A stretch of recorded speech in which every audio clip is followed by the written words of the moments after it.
साथियों नमस्कार। जय कुमार पॉलिटी के हमारे यूट्यूब चैनल पर आप सभी का स्वागत है।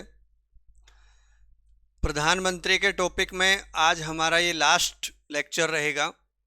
टॉपिक है भारत के प्रधानमंत्री 2004 से 2024। और दिन हम नाम लिख देते थे।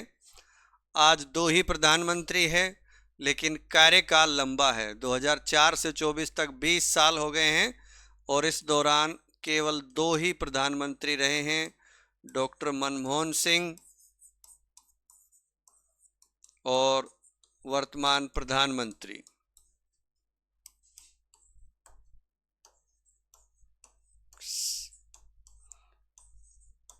श्रीमान नरेंद्र मोदी। ये दो व्यक्तियों के बारे में हम पढ़ेंगे। देखो, बाकी के प्रधानमंत्रियों के बारे में उनके कार्यकाल में बहुत सारी जो योजनाएं चली हैं उनके बारे में हमने ज़्यादा नहीं पढ़ा है। अब ये लेटेस्ट हैं दो प्रधानमंत्री, तो थोड़ा सा 2, 4, 5, 10 योजनाएं इनके जो कार्यकाल में रही है उनका भी संक्षिप्त जिक्र कर लेंगे या उन योजनाओं का नाम लिखवा देंगे। ध्यान रखना, किसी भी योजना को हम बिल्कुल विस्तार से नहीं पढ़ाएंगे क्योंकि टॉपिक प्रधानमंत्री है ना कि योजनाएं।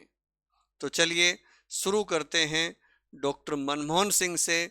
और उनका कार्यकाल 14वीं और 15वीं लोकसभा में रहा। तो डॉक्टर मनमोहन सिंह का कार्यकाल 14वीं और 15वीं लोकसभा में रहा, 2004 से 2014 तक।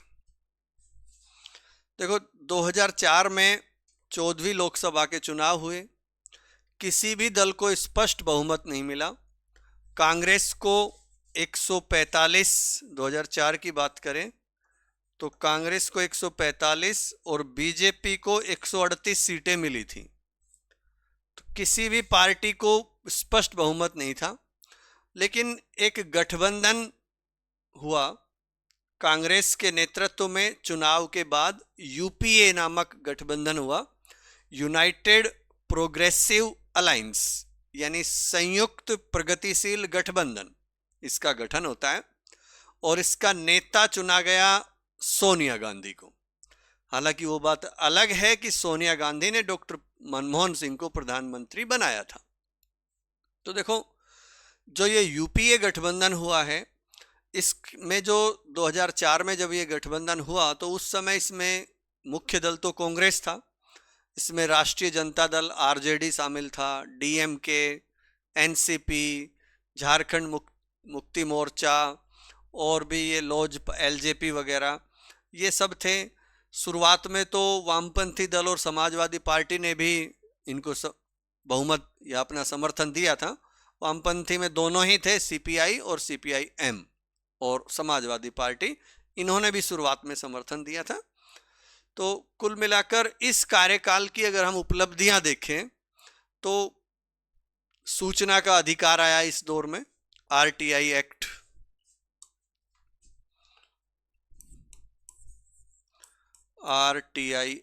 सूचना का अधिकार अधिनियम 2005। एक तो ये अधिनियम आया और काफ़ी चर्चित, बहुत इम्पोर्टेंट, यानी एक देश के नागरिकों के लिए बहुत इम्पोर्टेंट अधिनियम आरटीआई का, सूचना का अधिकार। यानी हम किसी भी सरकारी कार्यालय से कोई भी सूचना प्राप्त कर सकते हैं। अब हमें कोई मना नहीं कर सकता। जो एक दौर था जिसमें हम कोई सूचना प्राप्त करना चाहते थे तो वो सूचनाएं जरूरी नहीं था कि वो हमें दे, वो हमें मना कर देते और हम अपने घर आ जाते थे। लेकिन अब ऐसा नहीं है। अब एक कानून बन गया है और हम कोई भी सूचना मांग सकते हैं। बड़ी योजना, बड़ी प्लानिंग, बड़ा एक्ट, भारतीय संविधान या संविधान द्वारा निर्मित हमारे इस देश में संविधान के द्वारा जो ये एक्ट बना, अपने आप में बहुत इम्पोर्टेंट था। इसके बाद राष्ट्रीय ग्रामीण स्वास्थ्य मिशन, एनआरएचएम का नाम सुना होगा, 2005 में ही वो बना, नेशनल रूरल हेल्थ मिशन 2005, राष्ट्रीय ग्रामीण स्वास्थ्य मिशन। ये भी हेल्थ सेक्टर में एक बहुत बड़े स्तर पर लोगों को भर्ती किया गया और काफ़ी कुछ सुधार हुए। बहुत सारे हॉस्पिटल्स वगैरह में एक जो भी कमियां चल रही थी उस स्तर के लिए, और बहुत सारे, अब हम इन स्कीम को तो विस्तार से नहीं पढ़ेंगे, देखो पहले ही कह चुके हैं, केवल हम इन सरकार की उपलब्धियां देख रहे हैं, कौन कौन सी सरकार में कौन कौन से कार्य हुए हैं। तो जहां भी कहीं योजनाएं आप करंट से जुड़े हुए मैटर को पढ़ोगे तो वहां पर इनको डिटेल में पढ़ लेना। तो एनआरएचएम है, उसके बाद नरेगा या फिर महात्मा गांधी एमजी या एम मनरेगा, इसका नाम बदला गया बाद में, तो ये भी 2006 में आया। ये एक बहुत बड़ी योजना, कानून 2006, रोजगार की गारंटी देने वाला कानून, एक पूरे देश में आज भी वर्तमान में चालू है, जो कि हमें रोजगार की गारंटी देता है। एक निश्चित दिन के रोजगार की हमें गारंटी देता है, यानी एक अधिकार बना दिया एक तरह से हमें। जब हम रोजगार मांगे तो हमें जिस समय हम रोजगार मांगे उसी समय हमें रोजगार मिल जाता है, एक निश्चित समय, दायरा फिक्स है। ये योजना आई। इसी दौर में एक भारत अमेरिका का परमाणु समझौता भी होता है 2008 में। भारत अमेरिका परमाणु समझौता। तो इस कार्यकाल में ये 3-4 बड़े काम हुए, ये हमें याद रखने हैं। उसके बाद 2009 में 15वीं लोकसभा के चुनाव हुए, उसमें भी किसी भी दल को स्पष्ट बहुमत नहीं मिला और कांग्रेस को 206 सीटें आई, भाजपा को 116 सीटें आई। नेक्स्ट जो चुनाव हुए 15वीं लोकसभा के, कांग्रेस को 216 और यहाँ 106 उल्टा लिख दिया मैंने, 206 और 116 है, 206 116। कांग्रेस को 206 सीटें आई, उसके बाद बीजेपी को 116 सीटें मिली।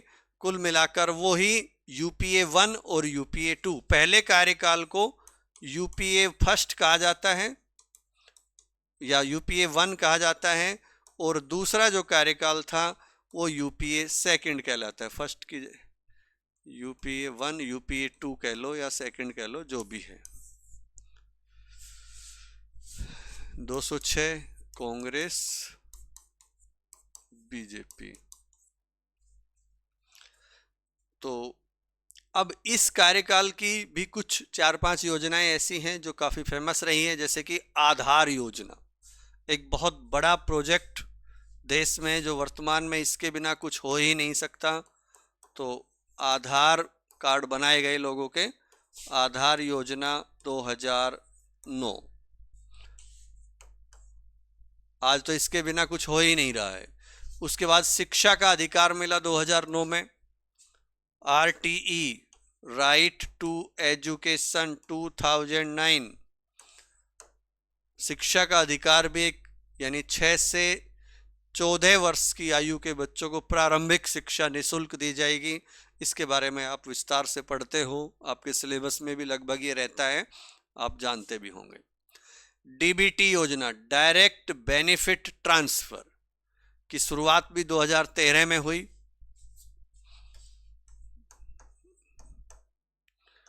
डीबीटी 2000, देखो आपको याद हो राजीव गांधी ने कहा था कि जब केंद्र से 100 रुपये चलते हैं तो धरातल पर जब वो कार्य होता है तो 15 रुपये ही पहुंचते हैं।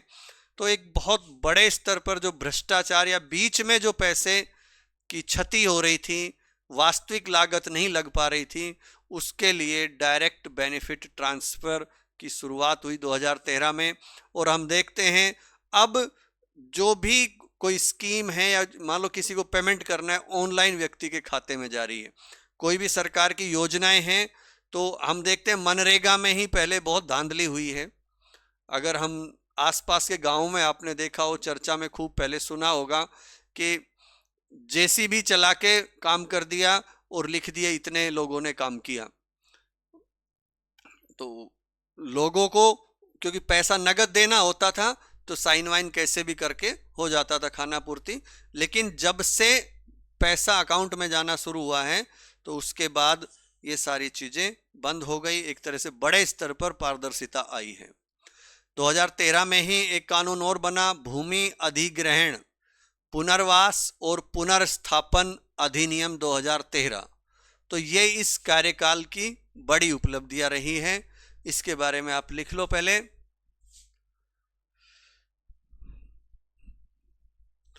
लिखो 16 नंबर डाल के लिख लो डॉक्टर मनमोहन सिंह। इसमें लिखो इनका कार्यकाल 14वीं और 15वीं लोकसभा में 2004 से 2014 तक रहा है। 2004 से 2014 तक रहा है। नेक्स्ट, 2004 में 14वीं लोकसभा के चुनाव में किसी भी दल को स्पष्ट बहुमत नहीं मिला था। कांग्रेस को 145 तथा भाजपा को 138 सीटें मिली थी। कांग्रेस को 145 तथा भाजपा को 138 सीटें मिली थी। नेक्स्ट लिख लो, या इसी लाइन में लिखना चाहो तो लिख लो परिणाम स्वरूप कांग्रेस के नेतृत्व में चुनाव के बाद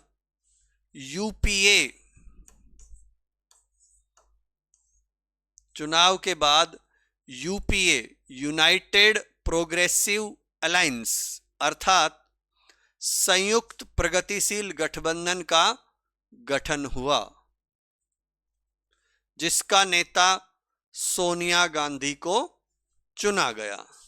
जिसका नेता सोनिया गांधी को चुना गया। हालांकि सोनिया गांधी ने डॉक्टर मनमोहन सिंह को प्रधानमंत्री बनाया।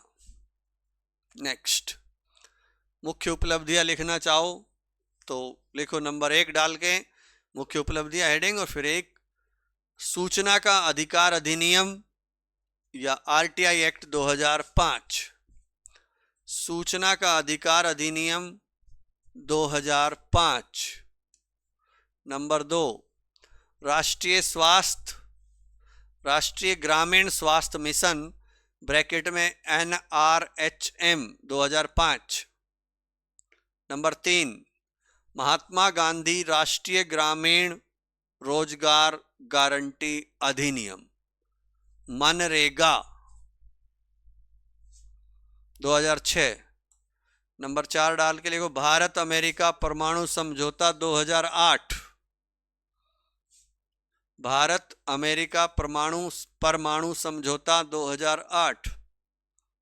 नेक्स्ट लाइन में लिखो 2009 में 15वीं लोकसभा के चुनाव में भी किसी भी दल को स्पष्ट बहुमत नहीं मिला।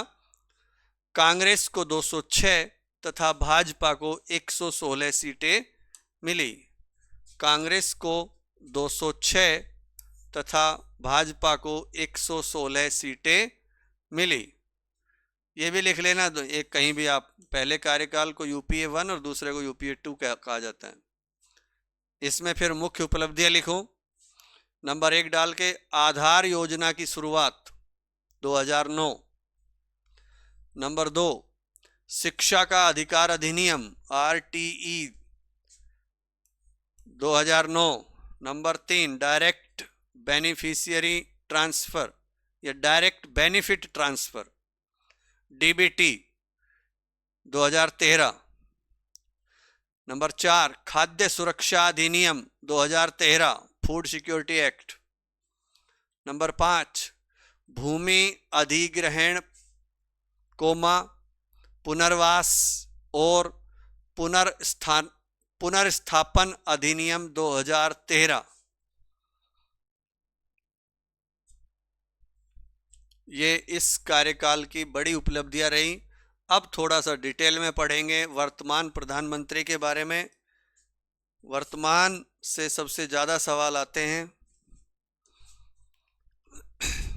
लेकिन ध्यान रहे यहाँ पर भी हम किसी भी स्कीम योजना के बारे में विस्तार से नहीं पढ़ेंगे, बस छोटी छोटी चर्चा। देखो, देश की राजनीति में एक बहुत बड़ा बदलाव आया। राजीव गांधी सरकार के बाद ये पहला मौका था जब किसी राजनीतिक दल को पूर्ण बहुमत मिला। हालांकि सरकार गठबंधन की ही बनी थी, लेकिन बीजेपी को 282 सीटें आई।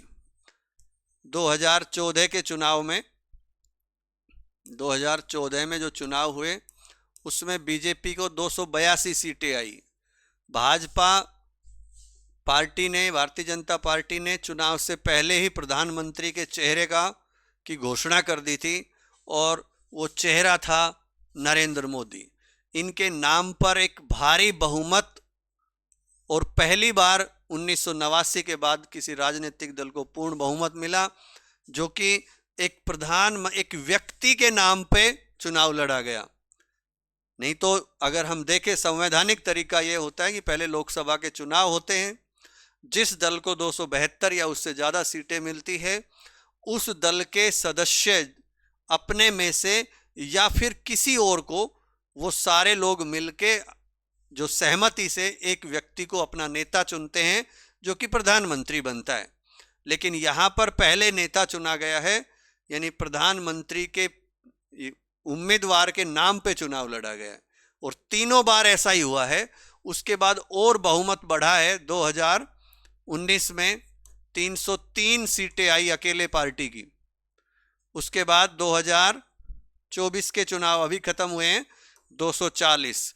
लेकिन तीनों बार ही एनडीए का गठबंधन रहा है। अक्सर तो कोई पार्टी जब पूर्ण बहुमत में होती है तो गठबंधन को तवज्जो नहीं देती है, लेकिन इन्होंने गठबंधन को नहीं तोड़ा और तीनों कार्यकाल एनडीए के ही रहे हैं। पर्सनल सीटें 282, 303, 240, लेकिन तीनों कार्यकाल एनडीए के रहे हैं। तो व्यक्तिगत तौर पर हम देखें तो नरेंद्र मोदी भारत के 14वें प्रधानमंत्री हैं। यानी व्यक्तियों को काउंट करेंगे कितने व्यक्ति हैं जो इस पद पर रह चुके हैं, तो 14वें प्रधानमंत्री हैं। और अगर कार्यवाहक प्रधानमंत्री को भी इसमें शामिल करें तो फिर गुलजारी लाल नंदा भी इसमें शामिल हो जाएंगे, तो वो 15 हो जाएंगे। बाकी वो तो कार्यवाहक थे। परमानेंट व्यक्ति जो प्रधानमंत्री बने उनमें ये 14वें नंबर के प्रधानमंत्री हैं। और 16वीं, 17वीं और 18वीं लोकसभा, ये 16वीं लोकसभा, ये 17वीं लोकसभा और ये 18वीं लोकसभा, ये कार्यकाल रहा इनका। तो 1989 के बाद ये ध्यान रखना है, बीच में 2 बार सरकारें, और कितनी बार सरकार, पूरी सरकार भी बनी है 89 के बाद, जो 5-5 साल चली है। पीवी नरसिंह राव की सरकार 5 साल चली, लेकिन कांग्रेस का स्पष्ट बहुमत नहीं था। उसके बाद 99 से 2004 तक अटल बिहारी वाजपेयी के नेतृत्व में भाजपा की सरकार चली पूरे 5 साल, लेकिन पूर्ण बहुमत नहीं था, गठबंधन की सरकार थी। उसके बाद 2 योजना में डॉक्टर मनमोहन सिंह की लगातार दोनों बार गठबंधन की सरकार थी, पूर्ण बहुमत नहीं था कांग्रेस का। और उसके बाद 2014 में और 2019 में पूर्ण बहुमत की सरकार बनी, और 2024 में गठबंधन के रूप में। हालांकि तीनों बार ही गठबंधन रहा है, ये हम आपको पहले बता चुके हैं। और विशेषकर तो हम ये भी देखें, 2014 में ऐसा पहली बार हुआ कि किसी भी राजनीतिक दल को लोकसभा में स्पष्ट बहुमत मिला और उसके बावजूद भी गठबंधन की सरकार बनाई। तो चलो, ये तो हो गई बात। अब इस कार्यकाल की, यानी 2014 से और 24 तक के कार्यकाल की इनकी उपलब्धियां जो भी हैं, उनको बहुत सीमित तरीके से देख लेते हैं कि क्या क्या हुआ है इस दौरान। तो सबसे पहली योजना 15 अगस्त 2014 को, जिसकी लाल किले की प्राचीर से घोषणा की गई, वो थी प्रधानमंत्री जन धन योजना। प्रधानमंत्री जन धन योजना। अब इनको एक साथ लिखवाते भी चलेंगे, और समझाने की कोई ज़रूरत होगी तो समझा देंगे, बाकी इनके बारे में ज़्यादा समझाने की ज़रूरत नहीं है। तो प्रधानमंत्री जनधन योजना क्या था, इसकी घोषणा 15 अगस्त को हुई, 2014 को हुई। लाल किले से जब मोदी जी भाषण दे रहे थे तो इसकी वहां से घोषणा हुई। उसके बाद 28 अगस्त 2014 को इसकी शुरुआत कर दी गई। तो इस योजना का उद्देश्य मुख्य रूप से ये था कि प्रत्येक भारतीय व्यक्ति को बैंकिंग प्रणाली से जोड़ दें, बैंकों से जोड़ दें, क्योंकि पहले लोगों के खाते ही नहीं होते थे, और वित्तीय समावेशन को बढ़ावा देना था। कुल मिलाकर साधारण भाषा में ये कहें कि हर व्यक्ति का अकाउंट होना चाहिए बैंक में, ये योजना का टारगेट था। तो चलिए लिखते चलेंगे, नई नई योजनाओं या कोई भी कार्य हैं उनको छोटी छोटी चर्चा करते रहेंगे। 17 नंबर डाल के लिखो नरेंद्र मोदी। इसमें लिखो इनका कार्यकाल 16वीं, 17वीं और 18वीं लोकसभा में 2014 से लगातार जारी है, लगातार जारी है। इसमें लिखें नेक्स्ट, व्यक्तिगत रूप से नरेंद्र मोदी भारत के 14वें प्रधानमंत्री हैं। अगर आप ब्रैकेट में लिख लो, वैसे ही कार्यवाहक प्रधानमंत्री को शामिल करें तो 15वें हो गए, वैसे हल्के में लिख लेना, मुख्य रूप से 14वां प्रधानमंत्री ध्यान रखना। ये व्यक्तिगत रूप से नरेंद्र मोदी भारत के 14वें प्रधानमंत्री हैं। नेक्स्ट, 1989 के बाद 2014 में पहली बार किसी दल का स्पष्ट बहुमत आया है, पहली बार किसी दल का स्पष्ट बहुमत आया है। 2019 में भी एक दल का स्पष्ट बहुमत आया है या आया था। नेक्स्ट लिखो प्रधानमंत्री जन धन योजना। नंबर 1 डाल के काउंटिंग आप डाल लेना अपने हिसाब से जो भी है।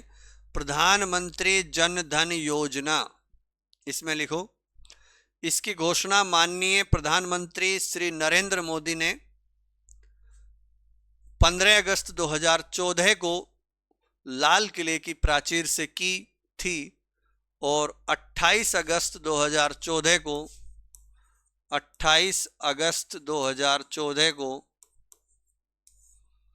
28 अगस्त 2014 को इसकी शुरुआत की गई। नेक्स्ट, इसका उद्देश्य हर भारतीय नागरिक को बैंकिंग प्रणाली से जोड़ना और वित्तीय समावेशन को बढ़ावा देना है। बैंकिंग प्रणाली से जोड़ना और वित्तीय समावेशन को बढ़ावा देना है। नेक्स्ट, मेक इन इंडिया कार्यक्रम, मेक इन इंडिया कार्यक्रम, इसमें लिख लो, समझाने का नहीं है। इसकी शुरुआत प्रधानमंत्री नरेंद्र मोदी के द्वारा 25 सितंबर 2014 को की गई। 25 सितंबर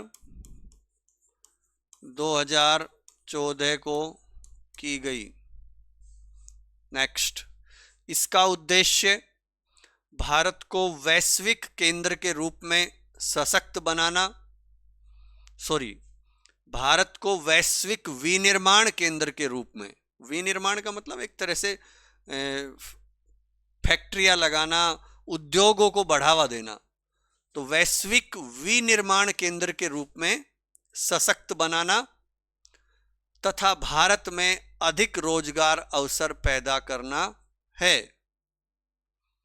नेक्स्ट, स्वच्छ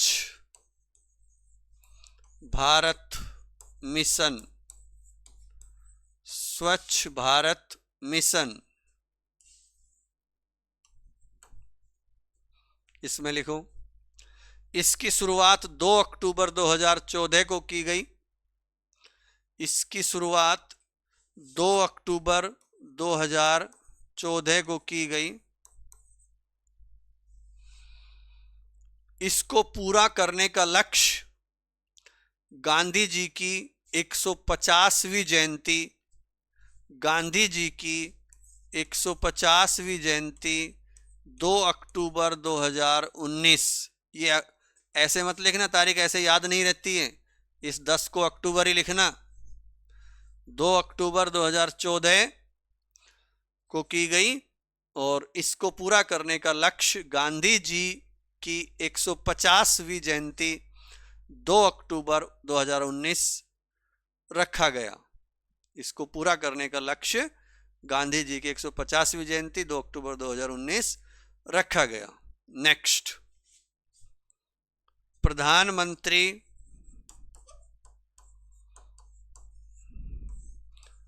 मुद्रा योजना।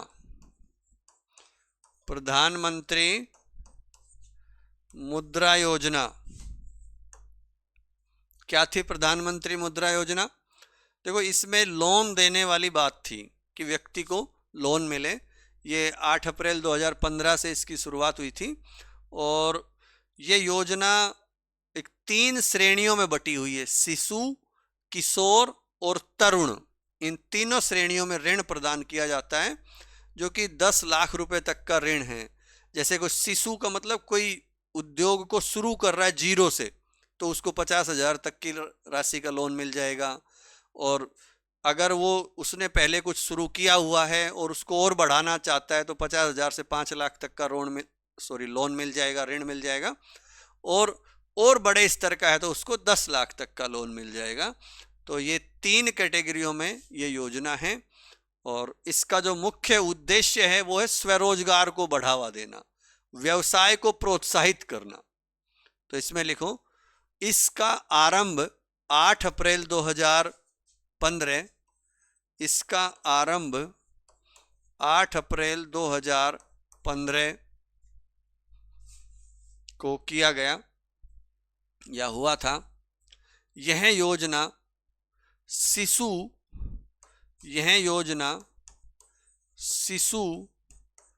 किशोर और तरुण, शिशु, किशोर और तरुण श्रेणियों में ऋण प्रदान करती है। 10 लाख रुपए तक का ऋण बिना जमानत के उपलब्ध होता है। बिना जमानत के उपलब्ध होता है, मतलब कोई भी चीज़ ना गिरवी रखनी, ना किसी की जमानत की ज़रूरत है, आपको बिना गारंटी के लोन दिया जा रहा है।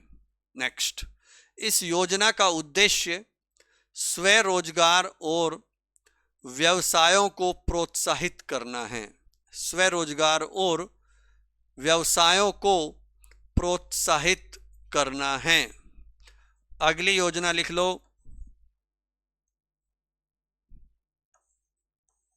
उज्ज्वला योजना।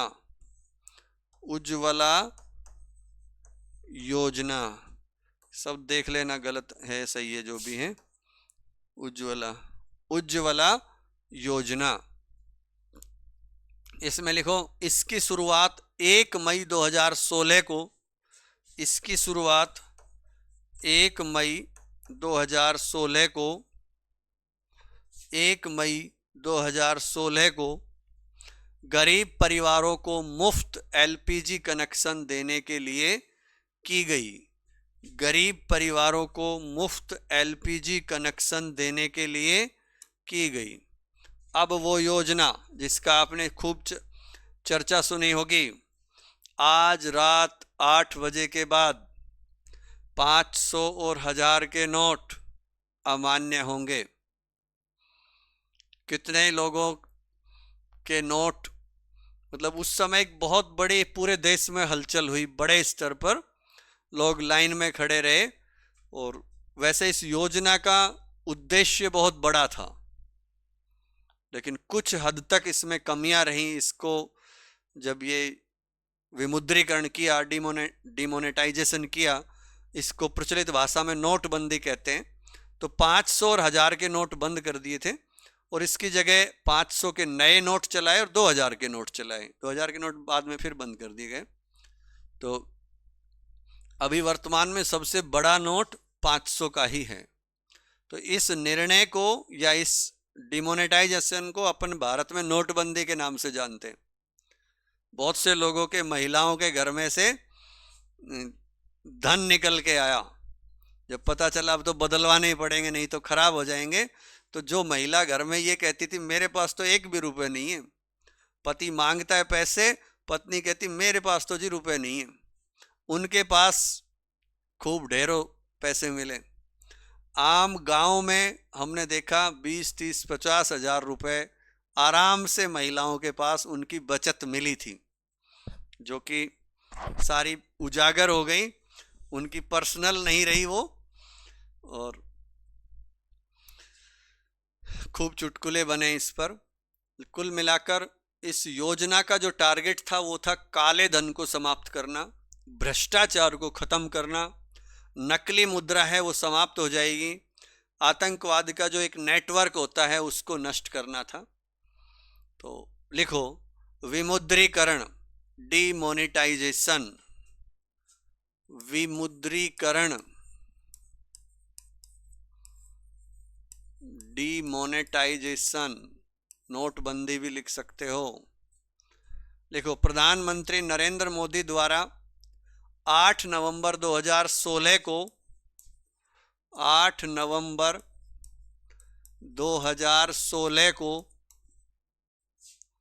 500 और 1000 रुपए के पुराने नोटों को बंद करने का निर्णय लिया गया और इसकी जगह 500 और 2000 के नए नोट चलाए गए।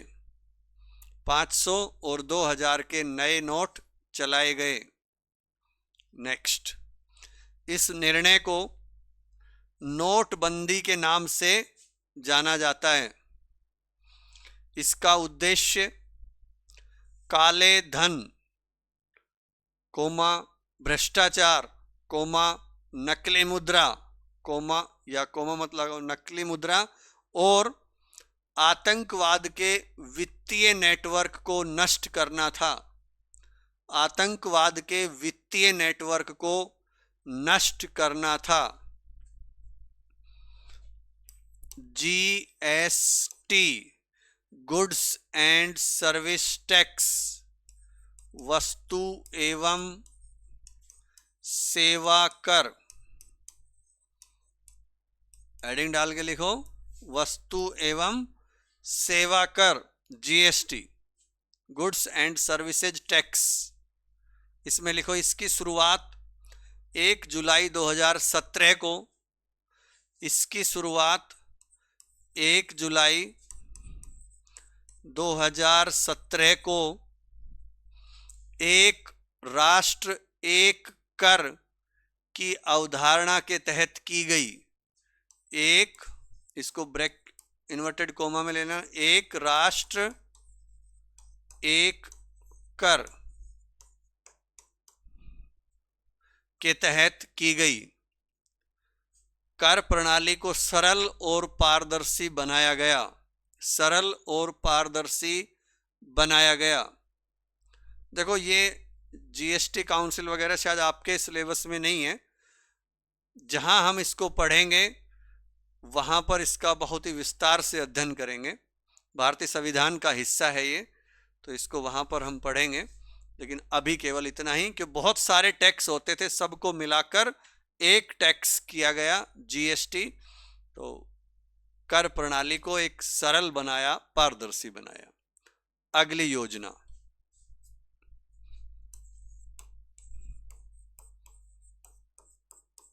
आयुष्मान भारत योजना।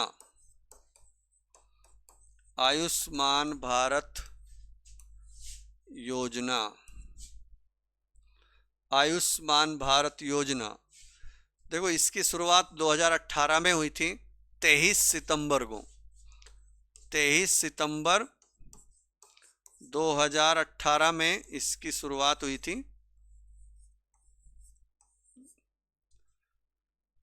आयुष्मान भारत का मतलब ये एक हेल्थ सेक्टर से जुड़ी हुई एक बीमा योजना है और 5 लाख रुपए का मुफ्त स्वास्थ्य बीमा इसमें दिया गया था।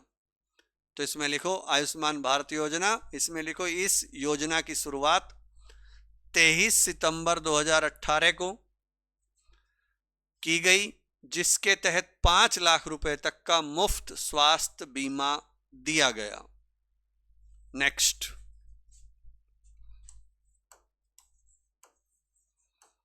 प्रधानमंत्री किसान सम्मान निधि। प्रधानमंत्री किसान सम्मान निधि, आपके घर में अपने पिताजी से पूछना कि 2000 रुपये आते हैं क्या, बड़ा इंतजार करते हैं 2000 रुपये का। साल में 6000 रुपये की राशि जारी की जाती है और शुरुआत में ये 24 फरवरी 2019 को इसकी घोषणा की गई थी, शुरुआत की गई थी 24 फरवरी 2019 को। और शुरू में ये छोटे किसानों के लिए, जो लघु किसान होते थे उनके लिए, लघु किसान या सामंत किसान, सीमांत किसान जो होते हैं उनमें वो होते हैं जिनके पास 2 हेक्टेयर से कम जमीन है, तो उन्हीं के लिए ये आर्थिक सहायता प्रदान करने के उद्देश्य से ये योजना शुरू की थी। लेकिन फिर 31 मई 2019 को, उसी साल मई में, कैबिनेट ने ये निर्णय ले लिया कि ये योजना देश भर के सभी किसानों के लिए लागू रहेगी। तो फिर अब हर किसान के अकाउंट में साल में 3 किस्तें 2-2 हजार की अपने आप आ जाती है। तो 6000 रुपये सालाना ये राशि मिल रही है किसानों को। लिखो, प्रधानमंत्री किसान सम्मान निधि योजना। इसकी शुरुआत प्रधानमंत्री नरेंद्र मोदी के द्वारा 24 फरवरी 2019 को लघु एवं सीमांत किसानों को आर्थिक सहायता प्रदान करने के उद्देश्य से की गई थी। लेकिन 31 मई 2019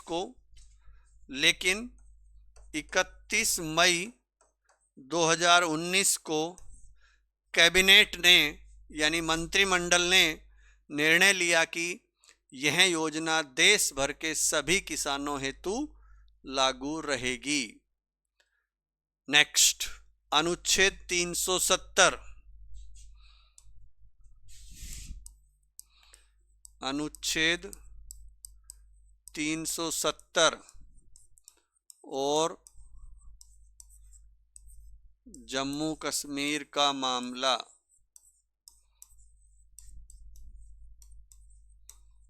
जम्मू कश्मीर का मामला एक बड़ा मामला सुलझाया गया, जिसकी आज़ादी के बाद लोग अपेक्षा करते थे कि ये मामला भी कभी सुलझेगा, जिसको आसानी से सुलझाया गया। इसमें लिखो, 5 अगस्त 2019 को राष्ट्रपति ने 5 अगस्त 2019 को राष्ट्रपति ने अनुच्छेद 370(1) अनुच्छेद 370(1)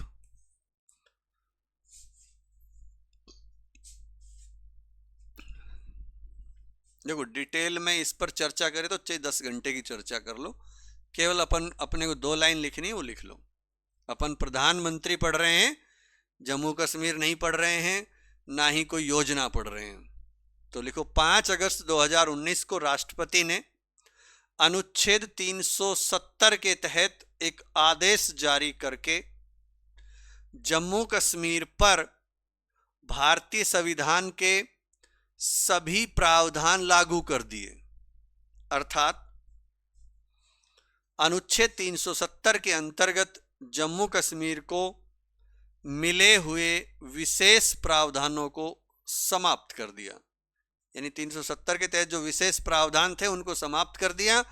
जो कानून पहले, जो आदेश हमारे भारतीय सरकार के जम्मू कश्मीर राज्य पर लागू नहीं होते थे, अब वो लागू कर दिए गए। नेक्स्ट, अनुच्छेद 35(a) अनुच्छेद 35(a) को रद्द कर दिया गया। इसमें लिख सकते हो, अनुच्छेद 35(a) जम्मू कश्मीर विधानसभा को ये अधिकार देता था कि वह स्थायी निवासी की परिभाषा तय करे और उन्हें विशेष अधिकार दें। जम्मू कश्मीर विधानसभा को यह अधिकार देता था कि वह कौन? जम्मू कश्मीर की विधानसभा स्थायी निवासी की परिभाषा, स्थायी निवासी को इन्वर्टेड कोमा में की परिभाषा तय करे और उन्हें विशेष अधिकार दे। यानी ये अनुच्छेद 35A में ही के तहत ये प्रावधान था कि हम वहां पर आम आदमी कोई भी जमीन नहीं खरीद सकता था, वहां पर रह नहीं सकता था, बस नहीं सकता था परमानेंट, तो वो 35A के तहत ही था। नेक्स्ट, जम्मू कश्मीर पुनर्गठन अधिनियम 2019 पारित किया गया। जम्मू कश्मीर पुनर्गठन अधिनियम 2019 पारित किया गया। इसके तहत राज्य को 2 केंद्र शासित प्रदेशों में विभाजित किया गया। इसके तहत राज्य को या जम्मू कश्मीर राज्य को 2 केंद्र शासित प्रदेशों में विभाजित किया गया। नंबर 1 जम्मू कश्मीर, ब्रैकेट में लिख लो विधानसभा सहित केंद्र शासित प्रदेश।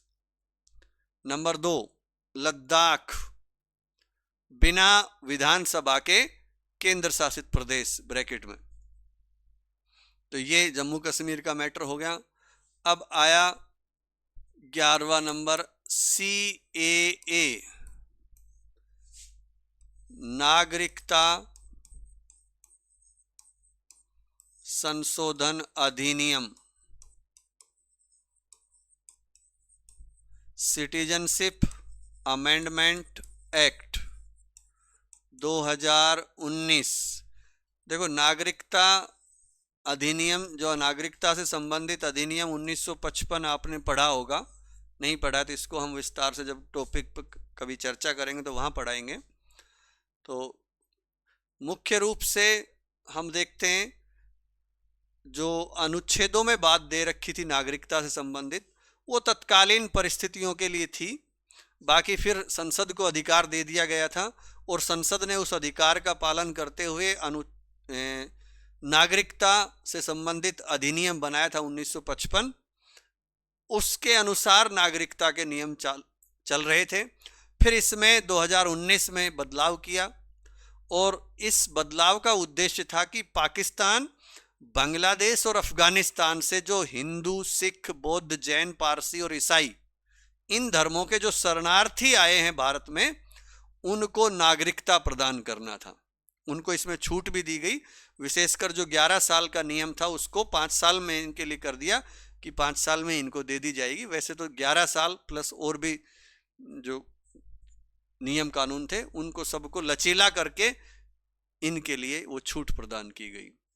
तो हिंदू, चलो इसमें लिख ही लो आप, लिखो CAA, नागरिकता संशोधन अधिनियम 2019।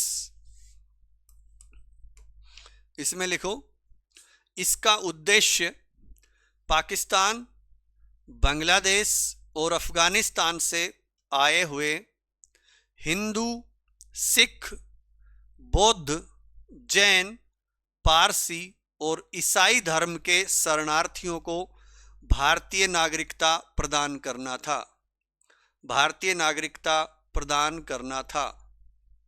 नेक्स्ट, ये तो इनकी मुख्य मुख्य घटनाएं, योजनाएं हो गई। एक 2014 की घटना रह गई, मेरे दिमाग से निकल गई थी, उसको भी लिख लो। 99वां संविधान संशोधन अधिनियम, 99वां संविधान संशोधन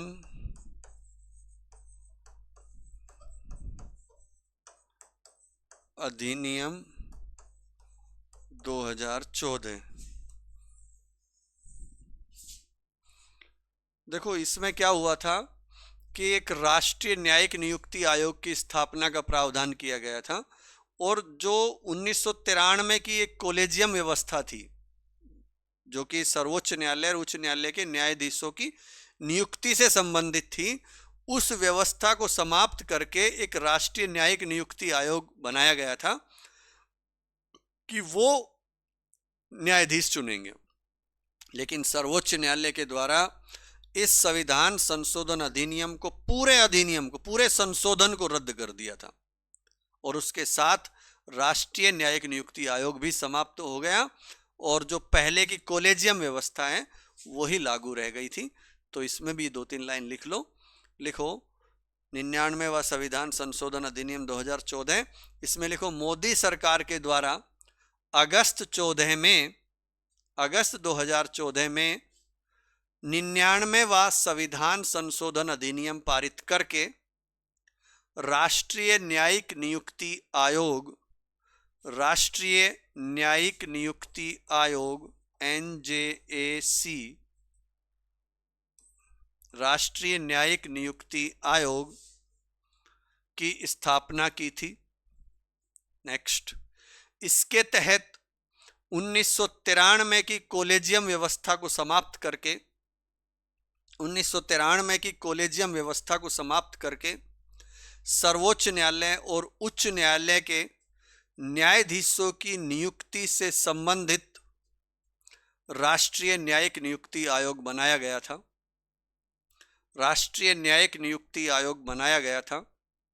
नेक्स्ट, लेकिन सर्वोच्च न्यायालय के द्वारा इस संविधान संशोधन को या इस पूरे संविधान संशोधन अधिनियम को रद्द कर दिया गया है, जिसके साथ ही राष्ट्रीय न्यायिक नियुक्ति आयोग भी समाप्त हो गया है और पूर्व की कॉलेजियम व्यवस्था ही लागू हो गई है। देखो, पहले भी हम चर्चा कर चुके हैं, फिर कर लेते हैं। एक तो ये कि ये जो कोई भी जो अपना सर्वोच्च न्यायालय है वो किसी भी निर्णय को, किसी भी कानून को या किसी भी संवैधानिक चीज को जो संविधान में बदलाव किया है उसको अगर वो रद्द करता है तो वो चीज संविधान में फिर भी लिखी रहती है। तो ये NJAC जो राष्ट्रीय न्यायिक नियुक्ति आयोग के बारे में, ये सारी चीजें आज भी संविधान में लिखी है। अगर हम संविधान पढ़ेंगे तो संविधान में ये लिखा हुआ है कि इनकी नियुक्ति कौन करेगा, ये NJAC के द्वारा ही होगी, यानी राष्ट्रीय न्यायिक नियुक्ति के द्वारा ही न्यायाधीशों की नियुक्ति होगी, ऐसा वहां लिखा हुआ है। लेकिन फिर वहां पर यह भी लिख दिया गया है कि 99 ये सर्वोच्च न्यायालय के द्वारा इसको रद्द कर दिया गया है, लेकिन वहां से डिलीट नहीं किया है। देखो, संविधान में उससे को हटाना है तो फिर संविधान में संशोधन करना पड़ेगा। संविधान में संशोधन करने से ही वो जोड़ा गया था, हटाना है तो फिर संशोधन करना पड़ेगा। हालांकि अगर सर्वोच्च न्यायालय ने ये कह दिया कि ये रद्द है, इसको नहीं मानेंगे, अमान्य घोषित कर दिया, तो वो लागू नहीं हो सकता। वो चीज अमान्य है लेकिन संविधान में लिखी रहेगी। तो और जो चीजें बाद में हुई है, जैसे कि मान लो सर्वोच्च न्यायालय ने निर्णय दे दिया तो अब उसका निर्णय लागू रहेगा। उसके बाद मान लो संविधान में संशोधन कर दिया उस निर्णय के खिलाफ, तो फिर वो बातें लागू रहेगी। उसके बाद फिर मान लो निर्णय उसके सर्वोच्च न्यायालय ने फिर उस व्यवस्था को बदल दिया तो वो बात लागू रहेगी। और ये जो मूल ढांचे का सिद्धांत है, इससे पहले ऐसा ही होता था भाई, संसद का और सर्वोच्च न्यायालय का आपस में बहुत सारे मैटर पर ऐसा ही हुआ है कि कोई भी संशोधन करना चाहे संविधान को संशोधन कर देते हैं, उसको मान लो सर्वोच्च न्यायालय रद्द करता है तो फिर नया संशोधन लाके उस निर्णय को रद्द कर देते हैं। वो था। लेकिन अब जब से मूल ढांचा आया है तो ये अब सिस्टम, यानी सर्वोच्च न्यायालय बहुत हैवी हो चुका है, बहुत मजबूत अवस्था में आ चुका है, यानी उसकी पावर अब बढ़ती जा रही है। तो अब संसदीय शासन व्यवस्था में हमारे यहाँ पर सर्वोच्च न्यायालय की भूमिका एक बड़ी बनती जा रही है, जो कि भाई वहाँ से जो इंग्लैंड का वहाँ का न्यायालय, वहाँ से तो पहले से वहाँ तो संसद ही सर्वोपरि है, लेकिन अब अमेरिका की तर्ज पर हमारा सर्वोच्च न्यायालय काम करता है। तो एक तरह से स्वतंत्र न्यायपालिका की भूमिका बढ़ती जा रही है और संसद अब अपनी मनमानी नहीं कर सकता यहाँ पर। तो साथियों, ये तो था इन दो प्रधानमंत्रियों के कार्यकाल से संबंधित चर्चा। अब मुझे कुछ 2-4-10-5 बातें ऐसी हैं जो उस समय शायद मैं नहीं लिखवा चुका हूँ, अब मुझे थोड़ी बहुत याद आ रही है। तो 2-4-5 बात ऐसी जो आप प्रधानमंत्री टॉपिक से संबंधित ही हैं, उनको लिख लीजिए अलग से या फिर उनको वहां ऐड कर लेना। तो इसमें अब सीधा लिखते ही चलो, चर्चा नहीं करेंगे, फिर इस टॉपिक का यहीं पे एंड करेंगे और एक नया टॉपिक उठाएंगे। लिखो, जवाहरलाल नेहरू, लाल बहादुर शास्त्री और इंदिरा गांधी की मृत्यु पद पर रहते हुई थी। नेक्स्ट, चौधरी चरण सिंह व अटल बिहारी वाजपेयी 1996 लिख लेना ब्रैकेट में, ऐसे प्रधानमंत्री थे जिन्होंने लोकसभा में विश्वास मत हासिल करने से पहले ही त्याग पत्र दे दिया था। भाई चौधरी चरण सिंह का भी हमने पढ़ा था, जब इंदिरा गांधी ने कोई अपनी शर्त रखी थी तो उसको ना मानने पर उन्होंने त्याग पत्र दे दिया था। इसी तरह से वो भी 23 दिन में दिया था, इन्होंने 13 दिन में दे दिया था। नेक्स्ट, पहला अविश्वास प्रस्ताव 1963 में प्रधानमंत्री जवाहरलाल नेहरू के खिलाफ जेबी कृपलानी के द्वारा लाया गया था, लेकिन वह पारित नहीं हुआ। ध्यान रखना साथियों, अभी तक कोई भी अविश्वास प्रस्ताव पारित नहीं हुआ है। नेक्स्ट, 1969 में इंदिरा गांधी सरकार के द्वारा 14 बैंकों का राष्ट्रीयकरण किया गया था, जिसे रुस्तम कवासजी बनाम भारत संघ, जिसे रुस्तम कवासजी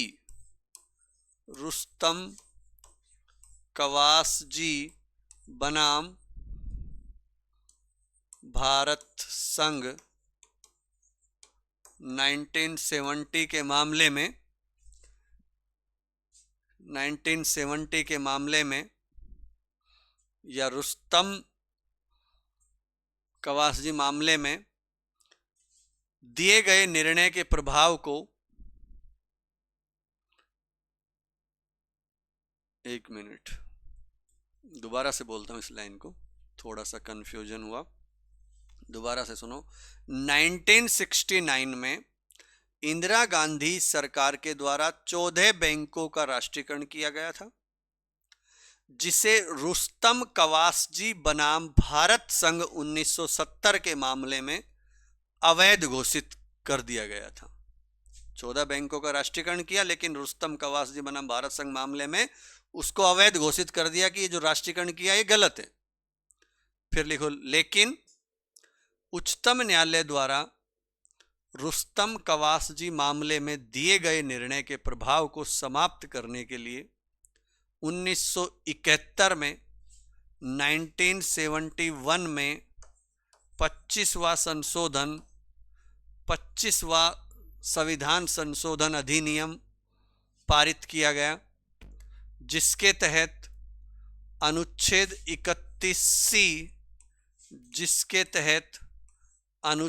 31C नामक नया अनुच्छेद जोड़ा गया, जो कि कुछ नीति निदेशक तत्वों को मौलिक अधिकारों पर प्राथमिकता देते हैं।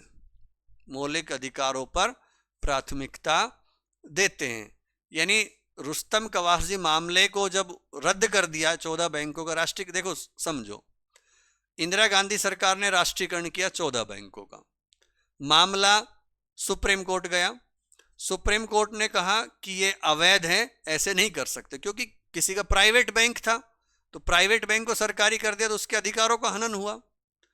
फिर उच्चतम न्यायालय ने जो निर्णय दिया इस मामले में, उसको समाप्त करने के लिए संशोधन करा। संशोधन किया किसने? संसद ने किया। तो 25वां संशोधन किया 1971 में, और उसमें यह प्रावधान कर दिया, एक नया अनुच्छेद जोड़ा 31C, उसमें कि ये कुछ नीति निदेशक तत्वों को मौलिक अधिकारों पर प्राथमिकता दे दी। यानी ये जो हमने राष्ट्रीयकरण किया है भाई, ये नीति निदेशक तत्वों के तहत यानी जन कल्याण के लिए किया है, और मौलिक अधिकारों से ऊपर है नीति निदेशक तत्व। तो 31C आप पढ़ोगे, और 31A, B, C तीनों में विस्तार से हमने पहले पढ़ाया हुआ है, मौलिक अधिकारों से संबंधित, वहां पर जाकर इनका अध्ययन आप कर सकते हो। तो इसमें लिखो, जिसके तहत 31C नामक नया अनुच्छेद जोड़ा गया, जो कि कुछ नीति निदेशक तत्वों को मौलिक अधिकारों पर प्राथमिकता देते हैं। समझ के चलना, हर एक लाइन को बिना समझे रटी भी नहीं जाएगी, ध्यान रखना। और केवल रटने से बात बनेगी भी नहीं। जब तक इस पूरे मैटर को नहीं समझोगे, देखो सिंपल सा मामला है।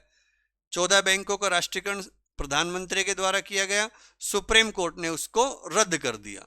रद्द कर दिया तो प्रधानमंत्री को वो काम दोबारा करना था कि नहीं, ये तो होना ही चाहिए, तो संविधान में संशोधन कर दिया। उस सुप्रीम कोर्ट के फैसले को समाप्त करने के लिए एक नया संशोधन कर दिया, एक अनुच्छेद जोड़ दिया 31C, और कुछ नीति निदेशक तत्वों को मौलिक अधिकारों पर प्राथमिकता दे दी।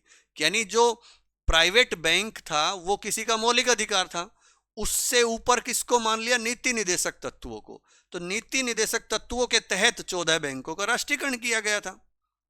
तो नीति निदेशक तत्वों को प्रधान मान लिया, ऊपर मान लिया मौलिक अधिकारों से।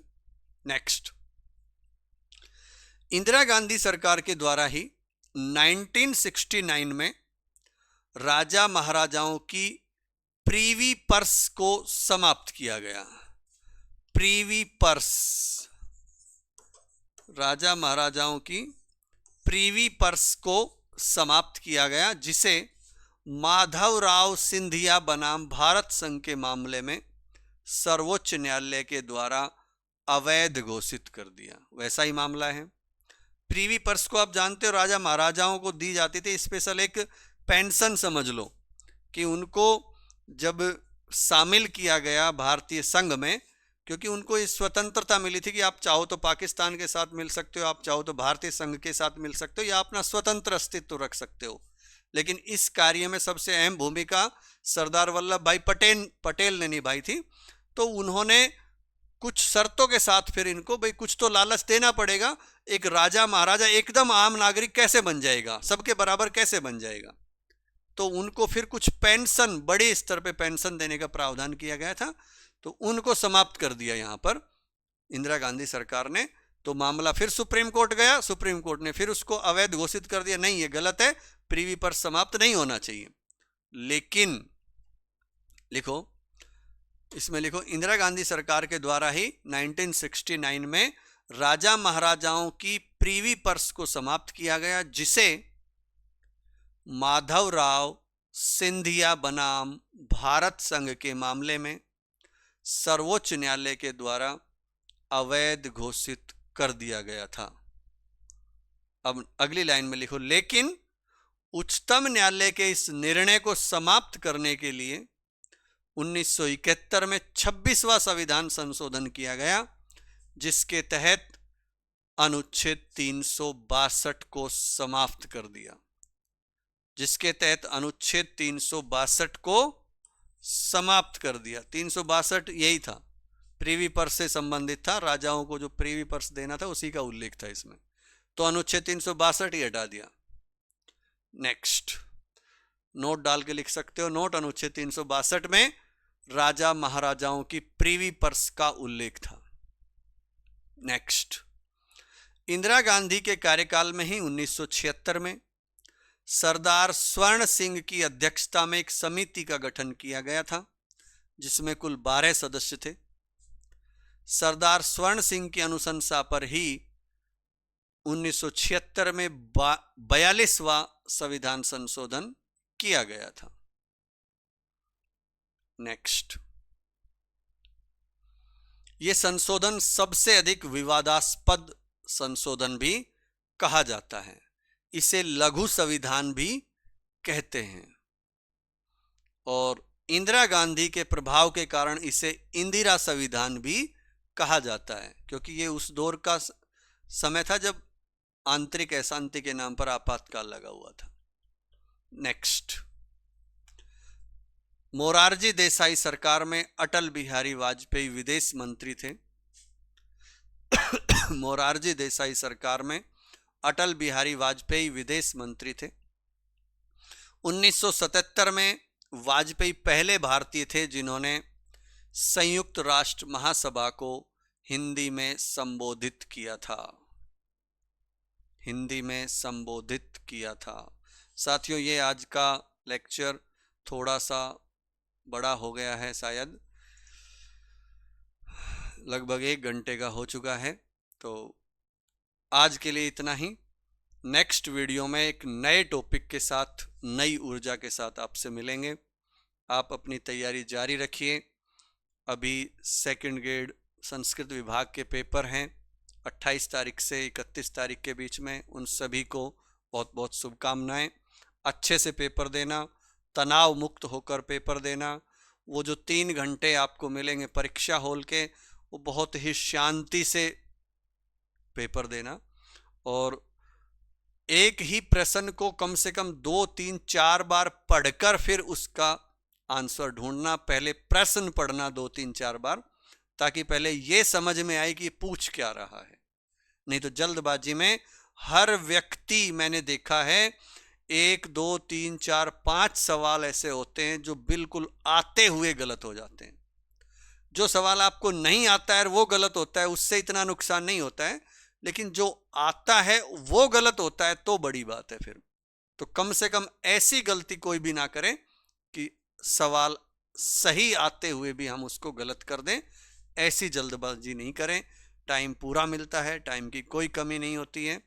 तो अच्छे से पेपर देना। सभी को शुभकामनाएं। धन्यवाद।